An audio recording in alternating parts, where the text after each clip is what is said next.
My daughter lied to my face. Dad, Hawaii is canceled. Financial problems. I believed her, gave her my whole heart. But then I saw them on Facebook, on the beach with my in-laws, in a limited paradise. A month later, she begged me for $100,000. I handed her something else. Take this instead. She looked at it and fainted. Just listen to what I gave her.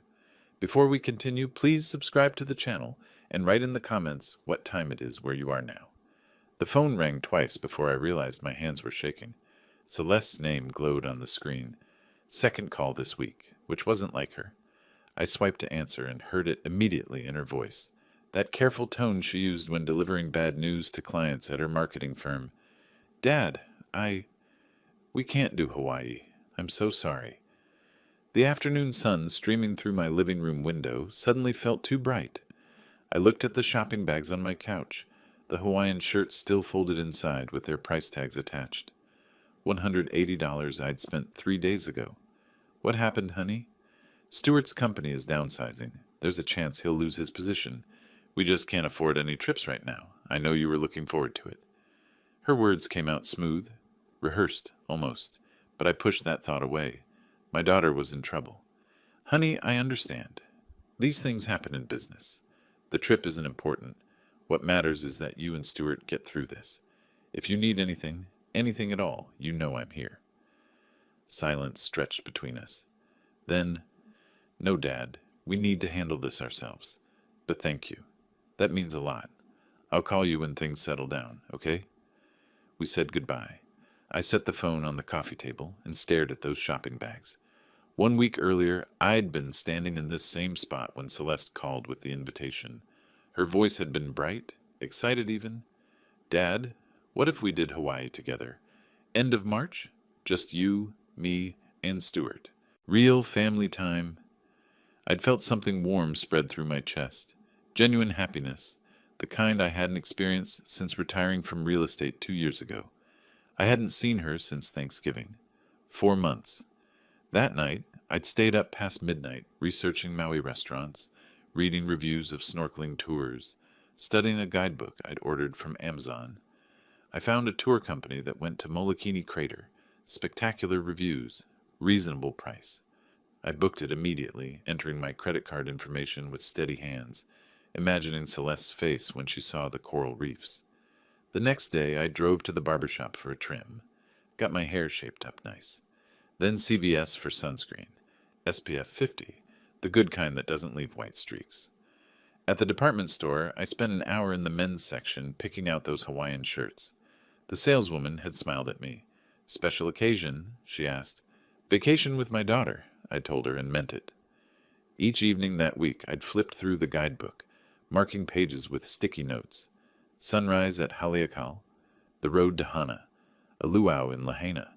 Maybe she'd finally understand that family meant more than keeping up with the Morrisons, her in-laws who always seemed to need her attention more than I did. Now I picked up one of the shopping bags, pulled out a shirt covered in palm trees and surfboards. The fabric felt expensive between my fingers. I folded it carefully, placed it back inside. The next morning I'd returned everything. The department store customer service counter had a short line. The clerk scanned my receipt, asked if I wanted store credit. No. Refund, please. I won't be needing vacation clothes. She processed the return without questions. $180 back on my card. At home, I opened my laptop and navigated to the tour company's website. Found my reservation in the confirmation email. Clicked through the cancellation process. 3 screens of "Are you sure?" prompts. Yes, I was sure. A refund would arrive in 7 to 10 business days. I tried calling Celeste that afternoon. It went to voicemail. Hi, sweetheart. Just checking in. Want to know how Stuart's doing? Call me when you can. She texted back an hour later. Busy dealing with everything? We'll call soon? 2 days passed. I called again. Voicemail again. Another text. Still figuring things out. Talk later. By the end of the week, I'd stopped calling. The texts were enough to tell me she needed space. I understood that. When you're dealing with a crisis, sometimes you can't handle other people's concern, even your father's. But sitting alone at my kitchen table that evening, phone face up beside my coffee mug, I couldn't shake a strange feeling. I scrolled through her messages, all brief, all vague. Never a callback, just these quick dismissals. 4 months since I'd seen her. 4 months, and now this. I set down my coffee. The house was too quiet. Through the window, the Scottsdale evening stretched out in shades of orange and purple. My neighbors were coming home from work, garage doors opening and closing in sequence down the street. Maybe she'd posted something on Facebook. I rarely checked it. Couldn't remember the last time I'd actually logged in. But people posted updates about their lives there, didn't they? Maybe there was something about Stuart's situation, something that would help me understand. I reached across the table for my laptop. The laptop screen glowed blue in my darkening kitchen. Facebook loaded slowly. I typed my password wrong, twice, before giving up and clicking, "Forgot password?" The reset email took 3 minutes to arrive. I created a new one, typed it carefully, hit enter. My newsfeed appeared. Random posts from former colleagues at the real estate firm. Photos of grandchildren I'd never met. Spam from groups I didn't remember joining. I scrolled down, not looking for anything specific, just wanting reassurance. Then I saw it. Celeste's post, 6 hours ago. A photo. Celeste and Stuart on a beach. Sunset behind them. Golden light making everything look perfect. Glenn and Nora, the Morrisons on either side, all four of them smiling like they'd won something. The caption read, "Best family vacation. Archer's Ohana time. Hawaii dreaming." I stared, reread it, checked the date stamp, posted yesterday. I clicked on the photo, enlarging it until their faces filled my screen. Celeste's smile was genuine, not the polite one she gave me during holiday dinners. This was real joy. Stuart had his arm around Glenn's shoulders. Nora wore a flower lei. Behind them I could see an expensive resort, the kind with infinity pools and private cabanas. My chest tightened. My hands went numb on the keyboard. Vision narrowed until there was nothing but that photo. I clicked the arrow. Next photo. Glenn holding a Mai Tai, standing on a resort balcony. Next, Nora and Celeste at what looked like a luau, wearing matching flower crowns. Next, all four of them in snorkeling gear, standing on a boat. That boat. I recognized the company logo on the captain's shirt. Molokini Crater Tours. The exact tour I'd booked and canceled. The exact dates we were supposed to travel together. I sat back, breathed slowly through my nose, clicked back to Celeste's main page and scrolled down through her recent posts. 2 weeks ago, before she'd called to cancel. "Can't wait for upcoming adventures." The comments underneath made my stomach turn. "Lucky you." "So jealous." And Nora's comment, posted the day after Celeste had invited me. "So excited for our family trip." Our family trip, not ours. Theirs. I scrolled further back, found a post from 3 weeks ago. A screenshot of plane tickets with the destinations blurred out. Caption reading, "Countdown begins." Glenn had commented with a string of palm tree emojis. 3 weeks ago, before Celeste ever called to invite me. The pattern crystallized. She'd planned this vacation with the Morrisons first, then invited me. Maybe Glenn and Nora pressured her. Maybe she felt obligated. Then she'd uninvited me with that story about Stuart's job, about finances, about needing to handle things themselves. Stuart's job was fine. Their finances were fine. That resort in the background cost $400 a night minimum. They needed me out of the way. I didn't rage, didn't punch the table or throw the laptop. My real estate training kicked in instead. Document everything. Evidence first, emotion later. I took screenshots, every photo, every comment, every timestamp. Saved them to a new folder on my desktop. Celeste, March 2025. Methodical. Professional. Like reviewing a contract before signing. When I finished, I had 17 files saved. I closed the laptop with a quiet click and sat in the darkness. I hadn't bothered turning on the kitchen light. The sunset had faded completely while I'd been lost in those photos. I reviewed the facts clinically. 1. Celeste planned a Hawaii trip with her in-laws. 2. She invited me as an afterthought. 3. She deliberately canceled using a false excuse. 4. She went anyway with the Morrisons. Why? Was I too boring for them? Too old? A reminder that Celeste came from somewhere other than their upper-middle-class Scottsdale social circle? Or maybe simpler, the Morrisons wanted their family vacation. Just them and Stuart and Celeste chose them. I stood, walked to the kitchen drawer, and retrieved the notebook I used for grocery lists. Opened to a fresh page. Wrote at the top in careful block letters, "What I know, what I need to know." First entry. Celeste lies easily. Why? What does she want? I spoke each word as I wrote it, my voice the only sound in the empty house. Don't call. Don't text. Don't let her know I know. Wait. Watch. Learn. I closed the notebook and tucked it beneath some old bills in the drawer. The laptop stayed shut on the table. My phone sat there too. Screen dark. No new messages from Celeste. She was too busy enjoying Hawaii to check in with her father. I walked to the window and looked out at my neighborhood. Porch lights glowing. Someone walking a dog down the sidewalk. Celeste would return from Hawaii in a few days. She'd probably call, expecting me to know nothing, expecting me to be the same supportive dad I'd always been. And I would be. I'd answer the phone. I'd ask how Stuart was doing. I'd tell her I understood. That family comes first, that we'd do Hawaii another time. I'd play the part perfectly, because now I needed to know exactly who my daughter had become. My phone buzzed for the third time that morning. I didn't turn it over. The spreadsheet on my computer screen was titled Assets, April 2025. I'd been working on this for 2 days, ever since I'd discovered the Hawaii photos. The notebook from my kitchen drawer sat open beside my keyboard, now filled with several pages of notes in my careful handwriting. Celeste had been back from Hawaii for 3 days. She'd called 4 times. I'd answered none of them. My phone buzzed again. I glanced at it, still face down on my home office desk. Let it ring. Let her wonder. The spreadsheet told a clear story. Property tax assessment. $850,000 for the house, no mortgage. I'd paid it off 5 years ago with proceeds from my final commercial sale. Investment portfolio statements spread across my desk showed $420,000 in mixed index funds and bonds, conservative allocations, the kind you make when you're retired and don't need risk. My 401k rollover sat at $380,000. Bank statements showed $95,000 across 2 savings accounts. Total, approximately $1,745 million. I wasn't just counting, I was planning. The next spreadsheet hurt more to create. I titled it, Gifts Celeste Griffin Morrison 2017-2025. 8 years of marriage, 8 years of emergencies.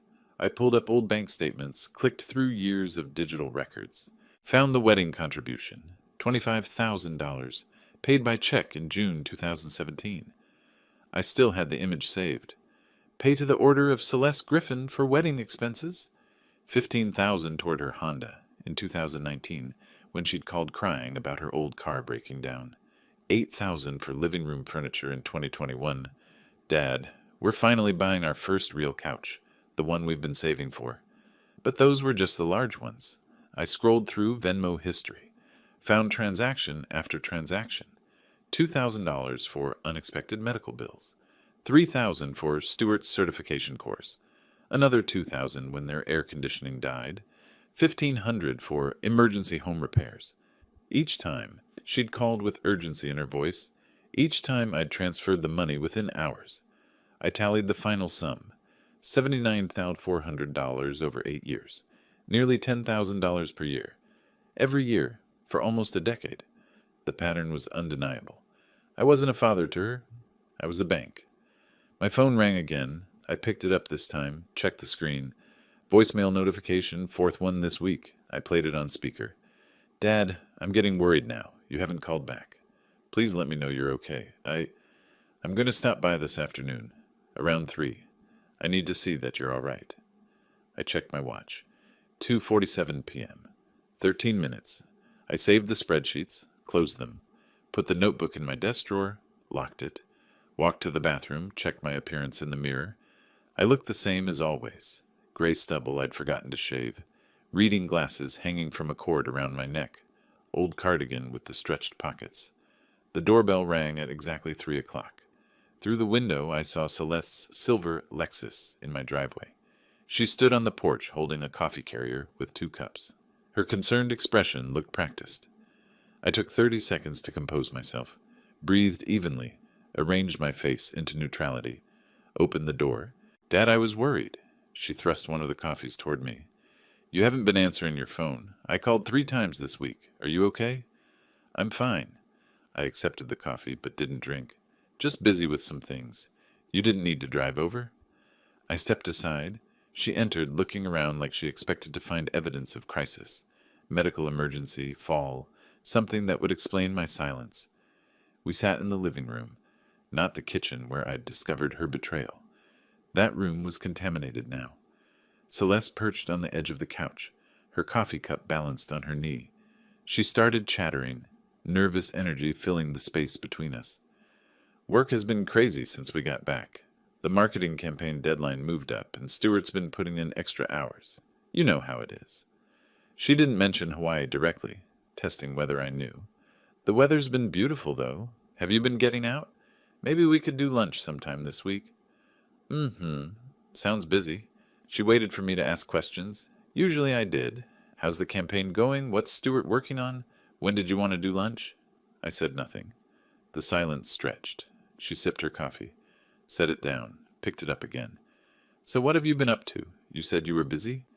Just been handling some paperwork, financial reviews, that sort of thing. Oh, another pause. That sounds thorough. 15 minutes passed like this. Brief exchanges followed by uncomfortable silences. I could see her growing more uncertain with each response I didn't give, each question I didn't ask. Finally, she set down her coffee with more force than necessary. Dad, is something wrong? You seem different, distant. Did I do something?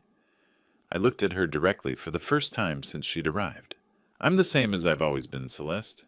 Maybe you're the one who's changed. The statement hung between us. Her eyes widened slightly.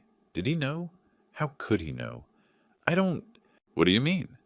How's Stuart's job situation? I kept my voice level. That downsizing you mentioned? She blinked. Oh, that. It worked out. False alarm. Everything's fine now. I'm glad to hear it. I watched her face carefully. Must be a relief. Yes, huge relief. She laughed nervously. So we didn't need to worry after all. Just one of those corporate things that sounds worse than it is.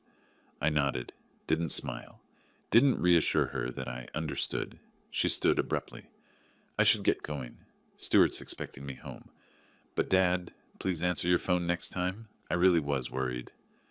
I walked her to the door. She turned on the porch, looking like she wanted to say something else. Changed her mind. Got in her Lexus and pulled away. I stood at the window, watched her car disappear down the street.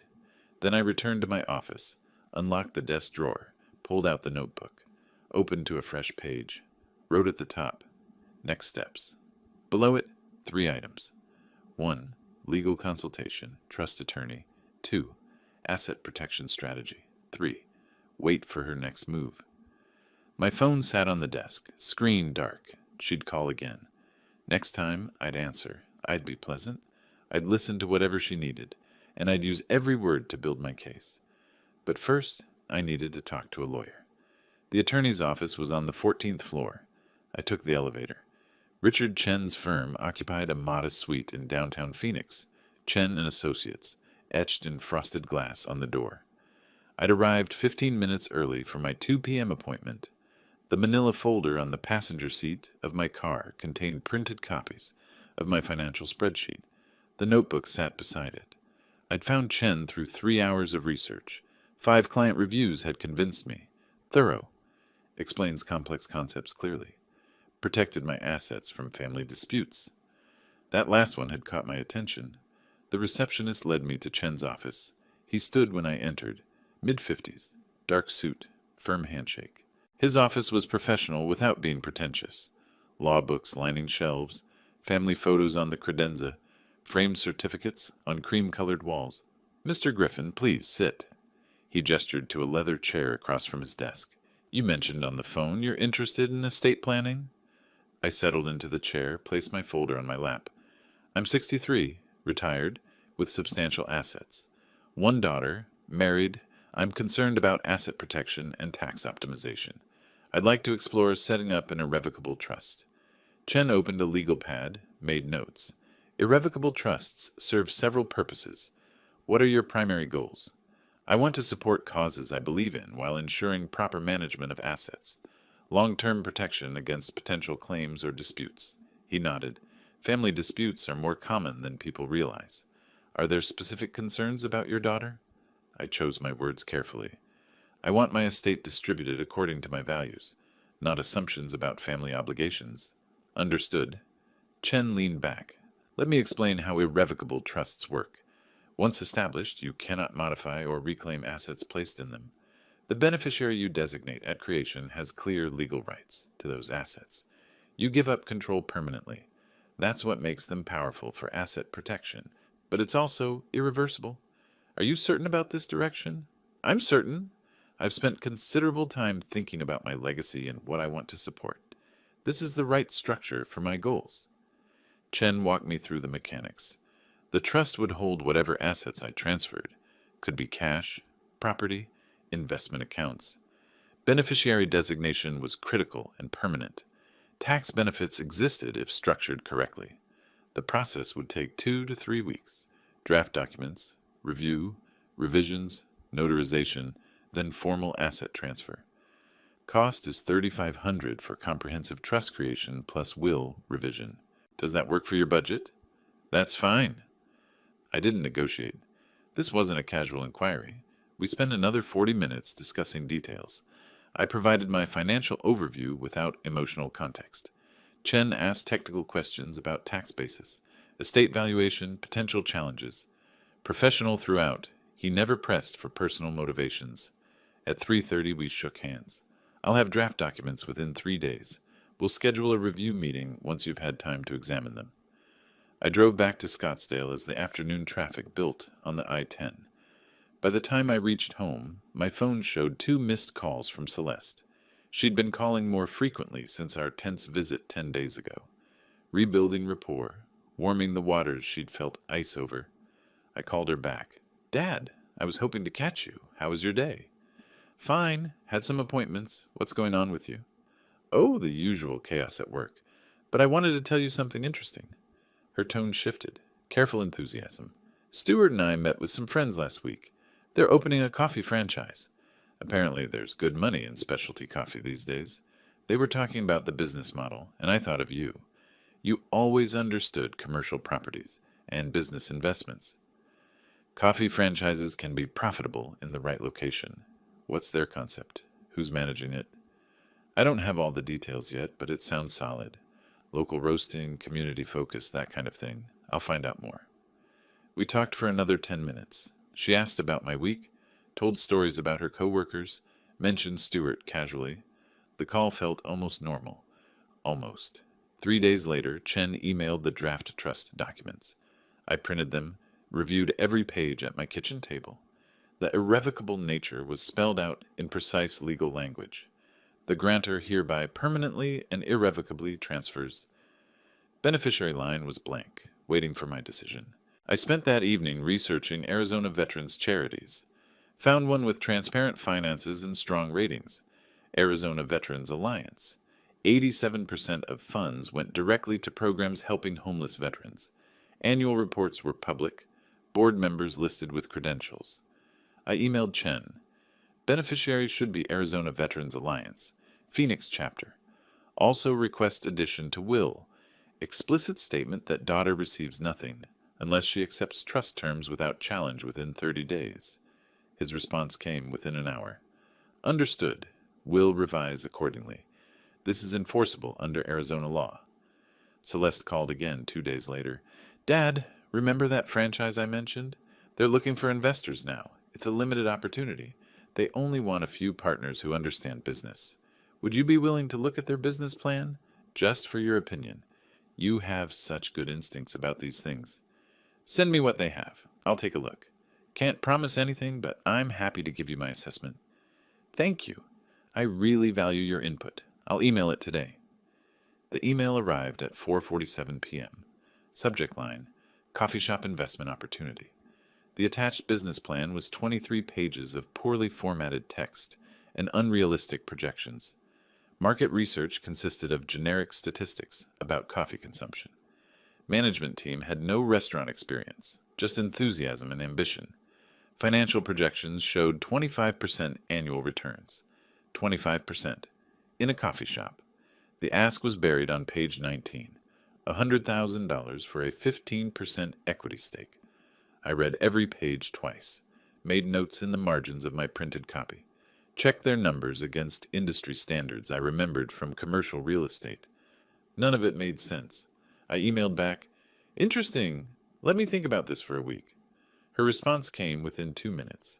"Of course, Dad. Take all the time you need." Though they did mention they need to know by end of the month. Other investors are interested too. But no pressure. Just wanted you to have first chance since family comes first. Family comes first. I closed my laptop. The trust documents sat in a folder on my desk. Chen would have final versions ready in 10 days. April 25th. The business plan printout lay nearby, its absurd projections practically glowing with red flags. My phone buzzed. Text from Celeste. "Thanks, Dad. Love you." I didn't respond immediately. Let her wait. Let her wonder. The deadline she'd mentioned was 3 weeks away. April 30th. My trust documents would be finalized on April 25th. 5 days of buffer. Perfect timing. If Celeste asked for the money before the trust was complete, I'd have to stall. If she waited too long, she might sense something was wrong. But if everything aligned, her ask coming just after my assets were locked away, it would be perfect. I opened my calendar, counted the days. End of month, April 30th. Trust finalization, April 25th. 5 days to let her make her move. 5 days to spring the trap. 2 car doors slammed in unison. She'd brought reinforcements. I stood at my living room window, watching them walk up the driveway together. Stuart carried a leather portfolio under one arm. They'd come prepared for a presentation. The early May sun glared off windshields and concrete. Arizona heat, already building toward summer.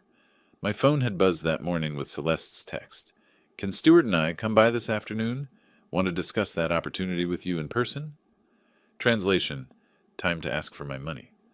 The trust documents had been finalized 2 days ago. April 25th, exactly as I'd calculated. Notarized, assets transferred, everything locked away in legal permanence. The manila envelope with copies sat in my desk drawer. I knew exactly where it was. Celeste didn't know any of this. I opened the door before they could ring the bell. Celeste hugged me, overly warm, compensating for the tension from our last meeting. Stuart shook my hand with businessman firmness. "Thanks for making time, Gus. We really appreciate it." "Coffee?" I headed toward the kitchen without waiting for an answer. They settled into the living room while I ran water, measured grounds, listened to them murmur to each other. When I returned with 3 cups, Stuart had already spread documents across the coffee table. The portfolio lay open, revealing the same business plan I'd already dissected, plus some hastily added pages. Stuart took the lead, voice rehearsed and confident. "Gus, we've been watching the specialty coffee market closely. The growth trajectory is exceptional, especially in college areas. Our friends secured a prime location in Tempe, right near ASU campus.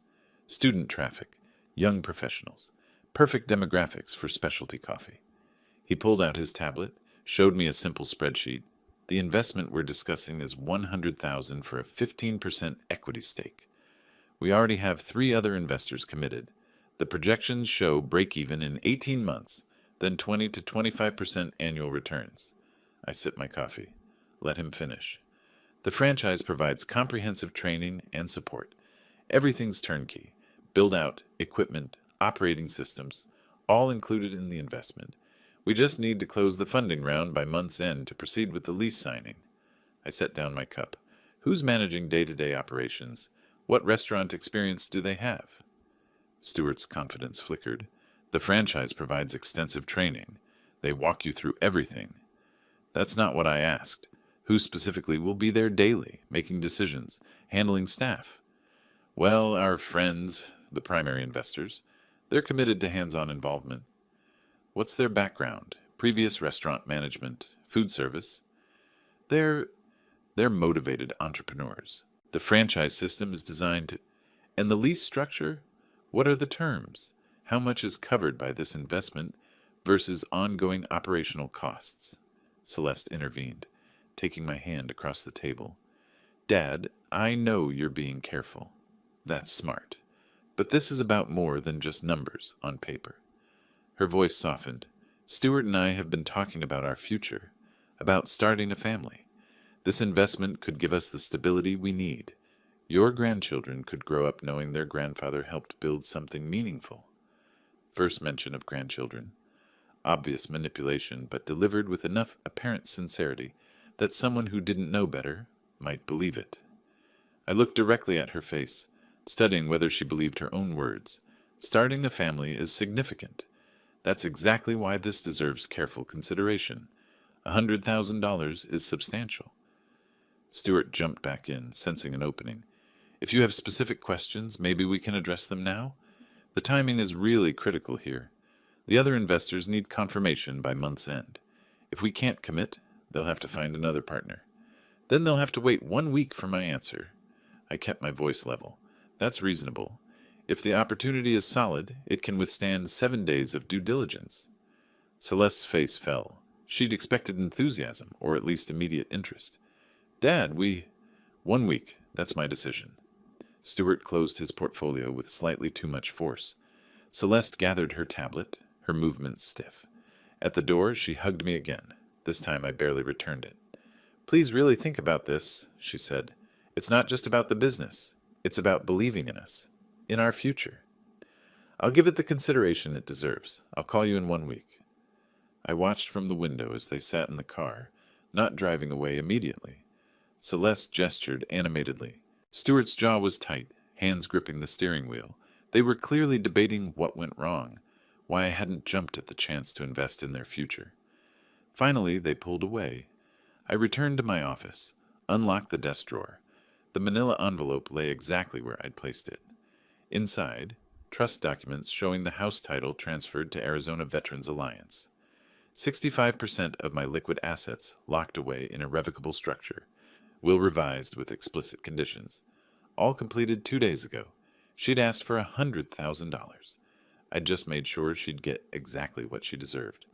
I pulled out my phone, composed a text carefully. I've made my decision. Come by on Friday afternoon. Come alone, just you and me this time. Read it twice. Sent it. Her response arrived within 60 seconds. Okay, Dad, just us. Thank you for considering this. See you Friday? She thought I was saying yes. She thought just us meant an intimate moment where father helps daughter build her dreams. She had no idea what was actually in that envelope. Friday was 3 days away. 3 days for her to feel confident, to imagine that money in her hands, to believe her manipulation had worked. And then I'd hand her those documents. The envelope sat between us like evidence in a trial.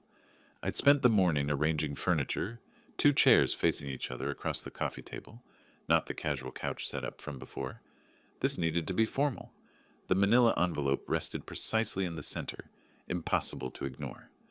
Friday afternoon sun cut sharp angles through the windows. Her car pulled into the driveway exactly on time.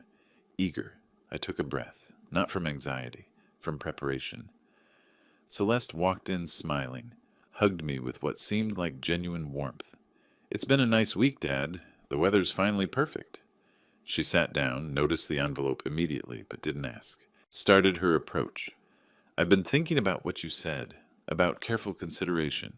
Stuart and I really appreciate you taking this seriously. It shows you respect our judgment. I raised my hand gently, stopped her mid-sentence. Before we talk about investments, I need to discuss something else.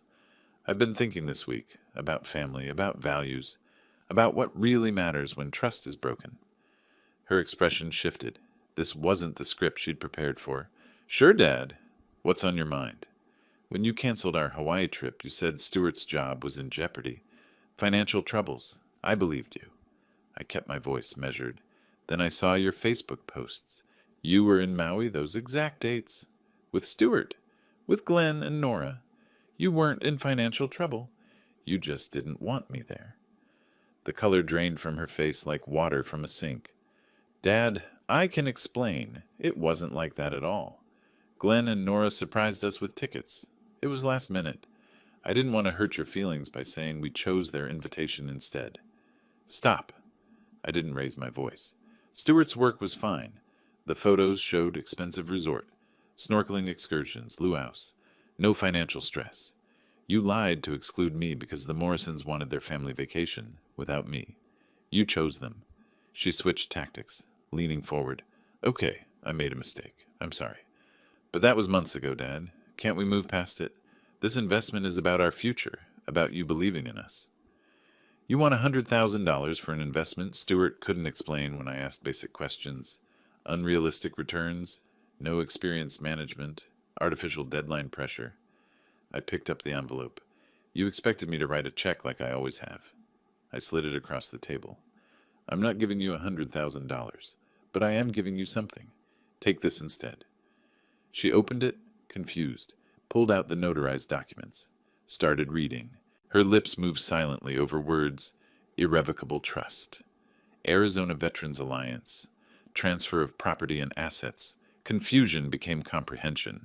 Comprehension became shock. This says you transferred the house. Her voice climbed. $650,000 to a charity? When is this dated? April 25th, 5 days before you and Stewart came to ask for money.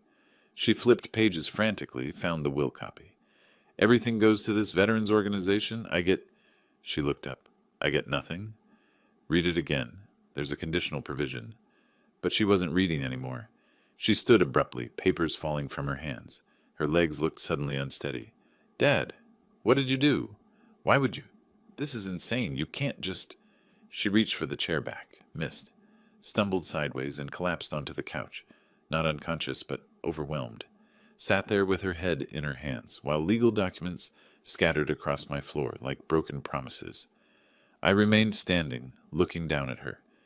You chose the Morrisons' approval over your father. I chose to support something that actually deserves it. Veterans who served their country, not a daughter who lies to my face. She looked up, and there was no manipulation left in her expression, just raw comprehension of loss. Can this be changed? Can you undo it? No. That's what irrevocable means. It's done. Silence filled the space between us. Outside, a neighbor's sprinkler system clicked on, life continuing normally while her world collapsed. Finally, her voice came out small and hollow. Stewart and his parents, they're going to... when they find out. That's your problem, not mine. She stood shakily, left the papers scattered on the floor, walked toward the door without taking the envelope. Celeste, she stopped, didn't turn around. The documents mention a conditional provision, $50,000 after my death, if you accept the trust without legal challenge. Read the last page. She didn't respond. Opened the door, left. I watched through the window as she sat in her car. 5 full minutes passed before she started the engine. She was calling someone. Stewart, probably. Or Glenn. Breaking the news. I could imagine the conversation, the disbelief, the rage that would follow. Let them be angry. Let them plot. The trust was irrevocable. The law was on my side.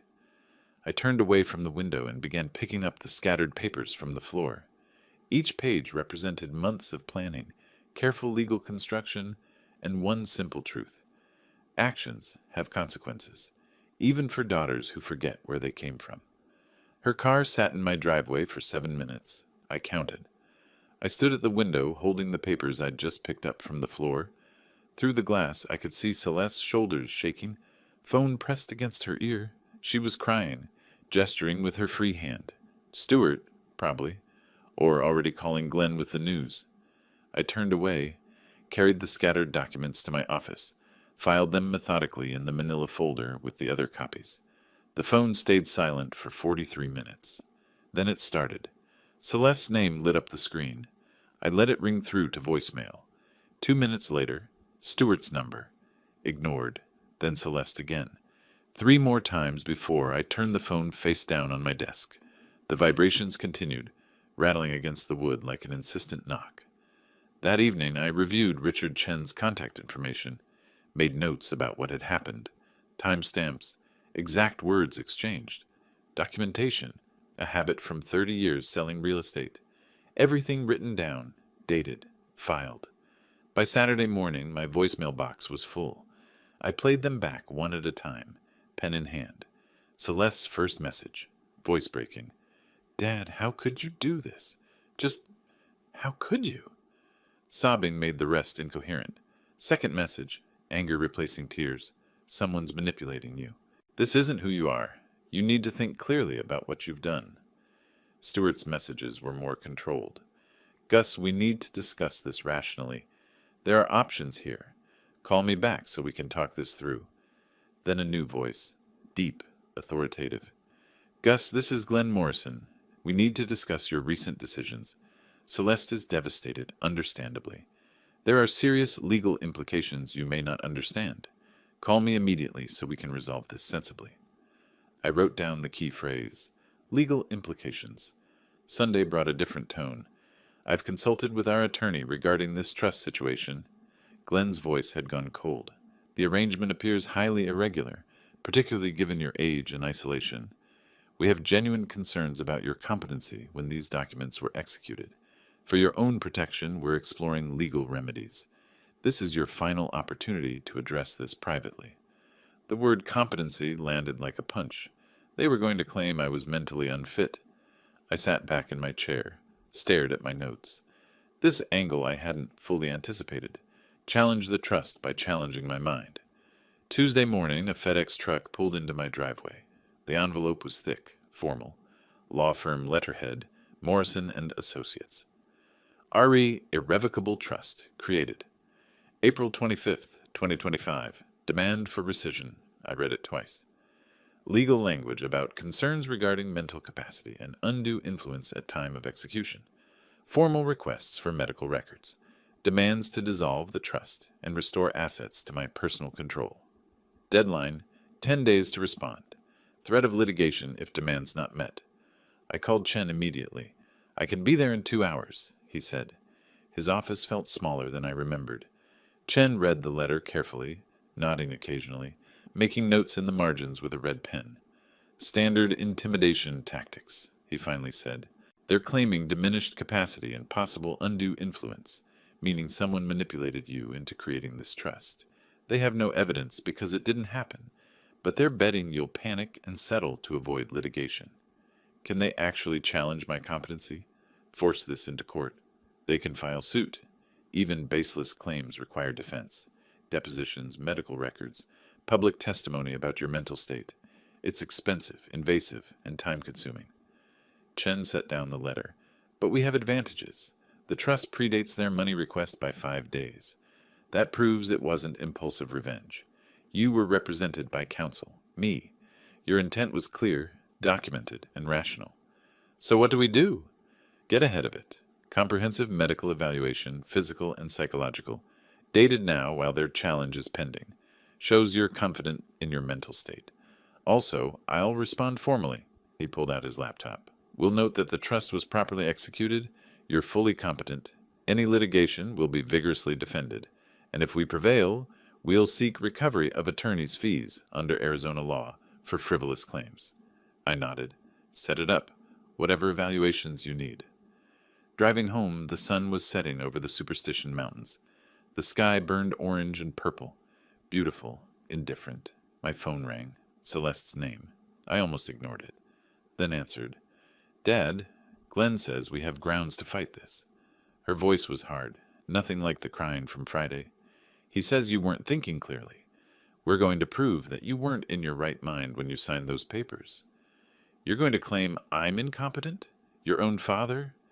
You gave away my inheritance to complete strangers. You cut me out over one mistake. What else are we supposed to think? That you're being rational? The words were so cold, so calculated. This wasn't grief speaking. This was strategy. I've never been more rational in my life, I said quietly. And you'll learn that in court if you proceed. I hung up, sat in my darkening living room, phone finally silent in my hand. For the first time, I felt the full weight of what I'd set in motion. Not regret, I'd do it again, but recognition that this battle was real. The Morrisons had resources, legal knowledge, and motivation. They'd make this ugly. I pulled out my notebook, opened to a fresh page. Defense strategy June, I wrote at the top. Below it, 1. Medical evaluations. 2. Psychological assessment. 3. Document timeline. 4. Chen's response letter. 5. Find out what they really wanted the money for. That last item was curiosity more than necessity. The coffee franchise story had been weak from the start. What were they really planning with that $100,000? What was Glenn's actual goal? The third doctor in 10 days asked if I'd been feeling confused lately. No, I said. Check the box on the form. No confusion. Early June. Medical office waiting room, completing my third evaluation. The clipboard held questions about depression, anxiety, memory problems. I worked down the page, checking no in every column. First appointment had been my primary physician. Full physical, blood work, cognitive screening. Second was a neurologist. Detailed assessment, memory tests, executive function evaluation. Now, a psychologist for comprehensive mental status examination. Each time, the same question. Why are you here? Each time, the same answer. My family is claiming I'm mentally incompetent. I need documentation proving otherwise. The psychologist called me back, mid-40s, professional but warm. Her office had plants, soft lighting, 2 comfortable chairs angled toward each other. Your family has raised concerns about your mental capacity, she said, reviewing her intake notes. From my assessment today, I see no evidence of cognitive impairment, depression, or diminished judgment. Can you explain, in your own words, why you made these estate planning decisions? I'd prepared for this, kept it clear and factual. I discovered my daughter had lied to me about significant matters. I decided to redirect my estate toward causes I believe deserve support, rather than rewarding deception. It was a deliberate, carefully considered decision, made with legal counsel, she wrote for a long moment. That sounds like a rational choice, even if others disagree with it. That's what I thought. The results came within a week. Primary physician, excellent physical health for 63 years old, all vital signs normal, no medications affecting cognition. Neurologist, mini mental state, examination score 29 out of 30, 1 point off for the exact date, which was acceptable. No signs of dementia or cognitive decline. Psychologist, detailed report, concluding patient demonstrates clear logical thinking, appropriate judgment, and full awareness of his decisions and their consequences. While I collected medical documentation, the Morrisons launched their own campaign. My former colleague, Tom Bradley, called on a Wednesday. Gus, I sent you something. Check your email. I opened it. Screenshot of Celeste's Facebook post from 2 days earlier. Sometimes the people you love most need help they won't accept. Watching a parent struggle with difficult decisions is heartbreaking, sending strength to everyone dealing with aging family members. Comments underneath. So sorry you're going through this. Thinking of you. Praying for your family. She hadn't named me. Didn't need to. People are talking, Tom said. Glenn Morrison's been holding court at the country club, telling everyone you've lost your grip on reality, giving away your estate to random organizations. People who don't know you well are starting to believe it. It's more complicated than Glenn makes it sound, Tom. I had solid reasons for my decisions. They're applying pressure to force me to reverse them. I figured, just thought you should know what's being said. The following Saturday, I went to my golf club. Hadn't been in weeks, but I refused to hide. Tom found me at the 9th hole. He was playing through, waved when he saw me. Mind if I walk with you? We headed toward the green, clubs over our shoulders. The morning was already warm, sky impossibly blue. That coffee franchise deal your daughter mentioned, Tom said casually. I ran into Mike Patterson last week. They were supposedly investing in the same thing, right? I brought it up, thought he might have details. He had no clue what I was talking about. Said they weren't investing in any franchise. I stopped walking. What made you bring it up with Mike? Just conversation, thought it was interesting. Tom pulled out his putter, lined up a shot. But then I heard Glenn at the clubhouse talking about his house renovation. And buying a boat. Expensive one, too. This was right after your daughter asked you for money. Seemed like quite a coincidence. The pieces clicked into place with perfect clarity. There was no franchise, I said. No real investment opportunity. Tom nodded slowly. That's how it looks to me. I'm sorry, Gus. I know she's your daughter. But if she's helping them lie about you being incompetent while they're the ones being dishonest, that's not right. Would you be willing to put what you just told me in writing? Dated. Signed. I need documentation if this goes to court. He hesitated. Getting involved in family drama wasn't something anyone wanted. But after a moment, if they're lying about your mental state, I'll tell the truth about their fake investment scheme. That's only fair. I'll email you something tomorrow. 2 days later, Tom's statement arrived. Typed, dated, signed. Detailed account of his conversation with Mike Patterson. Description of overhearing Glenn discuss renovation and boat purchase. Contact information for verification. I forwarded it to Chen immediately. By mid-June, my defense package was complete. 3 medical evaluations showing full competency. Psychological assessment confirming sound judgment. Timeline proving the trust preceded their money request by 5 days. Tom's statement exposing the fraudulent investment scheme. Documentation of Celeste's Hawaii deception with Facebook screenshots. Chen reviewed everything in his office. Papers spread across his desk. "This is excellent," he said. "The medical evaluations are thorough and recent. They can't claim you were impaired 2 months ago, but competent now. The timeline proves clear intent, not impulsive revenge. And Tom's statement destroys their credibility. If they proceed with litigation after seeing this, they're risking sanctions for frivolous claims. What's the next step? We wait for their formal filing. If they actually sue, we respond with all of this. We'll also file a motion for attorney's fees. Frivolous litigation should cost them, not you. Meanwhile, the 10-day deadline from their initial letter has passed. They haven't filed yet. What does that mean?" Chen leaned back in his chair. "Could mean they're reconsidering. Could mean they're preparing a stronger case. Or," he paused, "could mean they're trying a different approach first." My phone buzzed on his desk. Text message from Celeste. "Dad, can we talk? Just you and me. No lawyers. Please." I showed Chen the screen. He read it and looked up. "That's the different approach. They want to negotiate." The lawsuit that never was officially ended on a Tuesday morning. Richard Chen slid the letter across his desk. 1 page, formal letterhead, legal language about withdrawal of claims upon further review of circumstances and evidence. Translation: they'd seen my medical evaluations, Tom Bradley's statement, and knew they'd lose.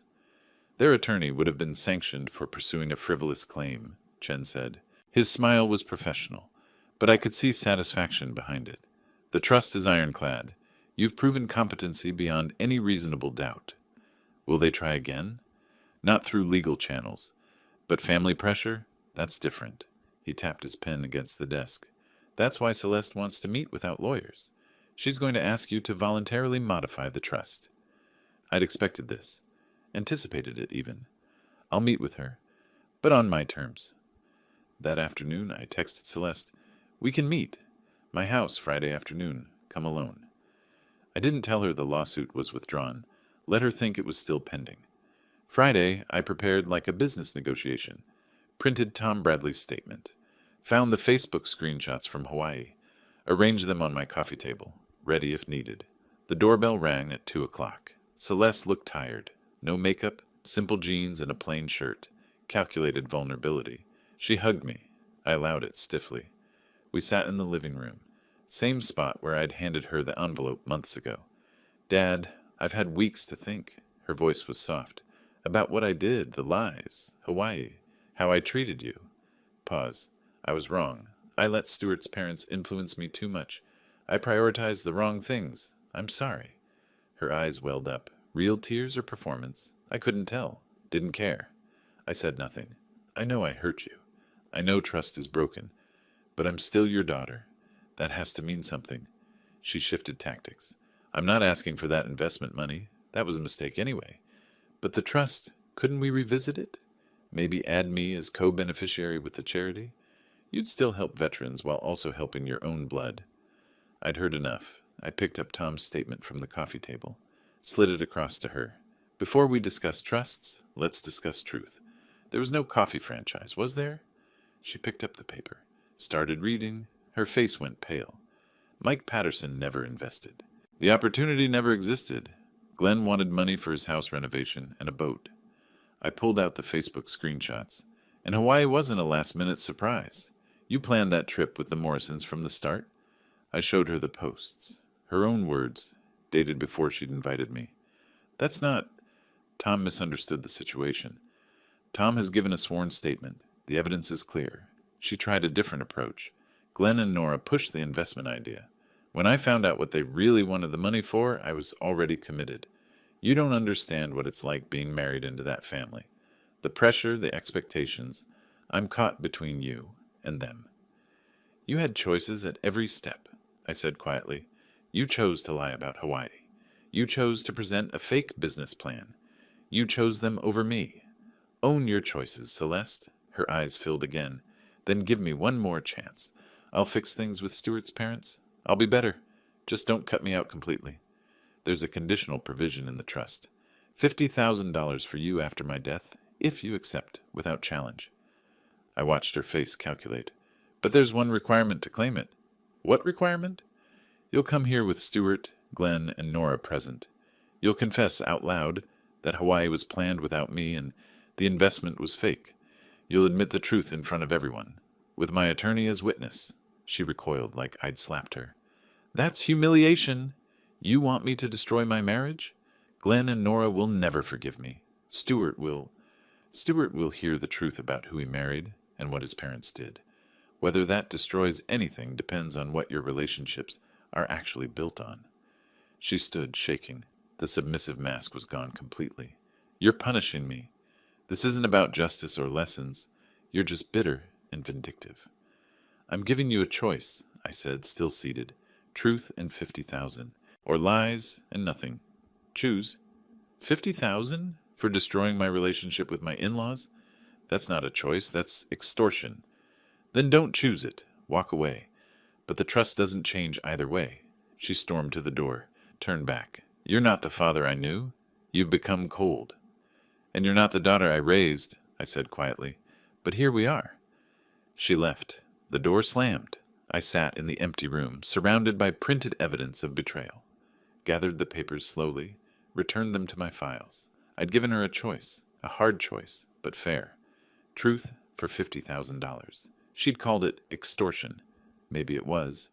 Or maybe it was the price of honesty in a family built on lies. My phone stayed silent. No angry texts, no voicemails. She needed time to process. Maybe she'd choose truth. Probably she wouldn't. Either way, the trust remained. The Veterans Charity had received their first quarterly distribution last week, $8,000 helping homeless veterans find housing. Chen had forwarded their thank you letter. I'd read it 3 times.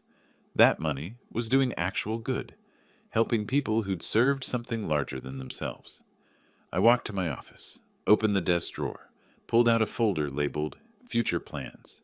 Inside, information about Maui resorts, activities, restaurants, the birthday trip I'd never taken. I opened my laptop, found the resort website I'd bookmarked months ago. Maybe it was time. The text arrived after I'd given up expecting it. 4 weeks of silence. Then Sunday night at 11. I'm ready to accept your conditions. I'll do it. Just tell me when. I read it 3 times. Hadn't believed she'd actually agree. Had written off the 50,000, assumed Pride would win. I forwarded it to Richard Chen. She agreed. Need you present as witness. His response came within the hour. I'll prepare documents. When? This Saturday. My house. 2 p.m. I texted Celeste. Saturday afternoon. Stuart, Glenn, and Nora must be present. My attorney will witness and prepare documents. Her reply. They don't know yet. How do I get them there? Tell them I'm reconsidering the trust, that we're discussing modifications. Get them there however you need to. Saturday arrived hot and bright. I'd spent the week preparing. Cleaned the house, organized documents, briefed Chen on what to expect. He arrived first, professional in his dark suit, leather portfolio under one arm. Then Celeste and Stuart. She looked pale, hands trembling slightly. Stuart seemed confused about the meeting's purpose. Finally, Glenn and Nora. Glenn walked in confident, already talking. Gus, I'm glad you've reconsidered this charity business. We can work out something fair for everyone. 7 people in my living room. Too many for the space. The air felt thick. We're not here to discuss the trust, I said. It's not changing. We're here because Celeste has something to say to all of you. Confusion rippled through the room. Stuart looked at his wife. What's going on? I nodded to Celeste. Whenever you're ready. She was shaking. Took a deep breath. Nora's voice cut sharp. Celeste, what is this about? There are things I need to admit. Celeste's voice trembled. Things I lied about. She looked at me, then continued. Last March, I invited Dad to Hawaii for his birthday. Then I canceled, claiming we had financial problems. That was a lie. We went to Hawaii those same dates, with Glenn and Nora. It was planned that way from the start. Dad was never supposed to be included. Silence. Then Glenn. That's not. Let her finish, I said. Celeste continued. And the coffee franchise investment wasn't real. There was no franchise, no other investors. Glenn, you wanted money for your house renovation and a boat. You asked us to get it from Dad. We lied about it being a business opportunity. Glenn shot to his feet. This is ridiculous. That investment was completely legitimate. I pulled Tom Bradley's statement from the side table, placed it where everyone could see. I have a signed witness statement. Your supposed co-investors knew nothing about any franchise. The same witness heard you discussing house renovation and boat purchases, right after my daughter asked me for money. Chaos erupted. Nora turned on Celeste. After everything we've done for you, we treated you like our own daughter, and you repay us with lies and betrayal? Stuart, quiet and hurt. Why didn't you tell me the truth? I thought your dad was just being difficult. Celeste, defensive. I was trying to keep everyone happy. Your parents wanted the money. Dad had it. I thought I could make it work. You orchestrated this humiliation, Glenn said to me, turned our daughter-in-law against us. I gave Celeste a choice, I said. Tell the truth or walk away. She chose truth. What that reveals about your family is your problem, not mine. Richard Chen watched, taking notes, saying nothing. After several minutes of accusations flying back and forth, I stood. This meeting is over. The confession has been witnessed and recorded. I nodded to Chen. The documents? Chen produced papers from his portfolio. This establishes a $50,000 trust fund in your name, Ms. Griffin, accessible only after your father's death. Conditions are no financial requests to your father during his lifetime, no challenges to the primary trust, and acceptance of the confession made here today. Do you understand? Celeste's voice came out hollow. I understand. She signed. Chen notarized. The Morrisons left first. Glenn furious, Nora in tears of rage. Neither spoke to Celeste or Stuart. Stuart lingered. I didn't know about Hawaii. She told me you couldn't make it. Then to Celeste.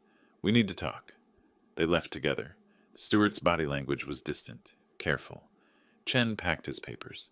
That was uglier than expected. It needed to be ugly, I said. Pretty lies got us here.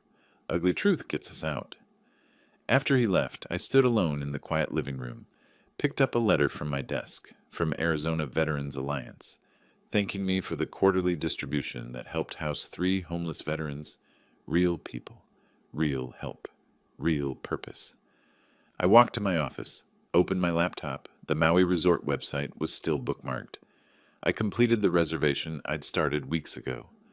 One person, Ocean View Room, mid-September, added the snorkeling tour at Malakini Crater, dinner reservation at the restaurant with sunset views, everything I'd planned for my birthday trip, now rescheduled for myself.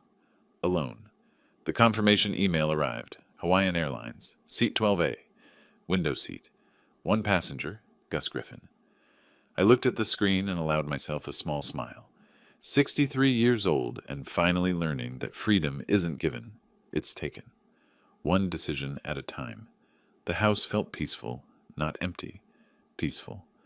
Next month, the Veterans Charity would receive another distribution. Chen had called it meaningful impact. I called it money actually doing good instead of funding lies. I printed the Hawaii itinerary, placed it in a folder on my desk. September in Maui. Sunrise from Haleakala. Snorkeling. Fresh fish while watching sunset. Alone, but not lonely. Free from the weight of other people's expectations. My phone stayed silent. No texts from Celeste. No calls from Stuart. No threats from Glenn. The silence itself was victory. I walked to the window. The Arizona sun was setting, painting the desert gold and red, beautiful and harsh at the same time. Like truth, I'd won. Not by destroying them, but by refusing to be destroyed. Not by taking revenge, but by taking back control. They could keep their anger and their blame. I'd keep my integrity and my ticket to Maui. Fair trade. If you like this story, please like this video, subscribe to the channel, and share your impressions of this story in the comments.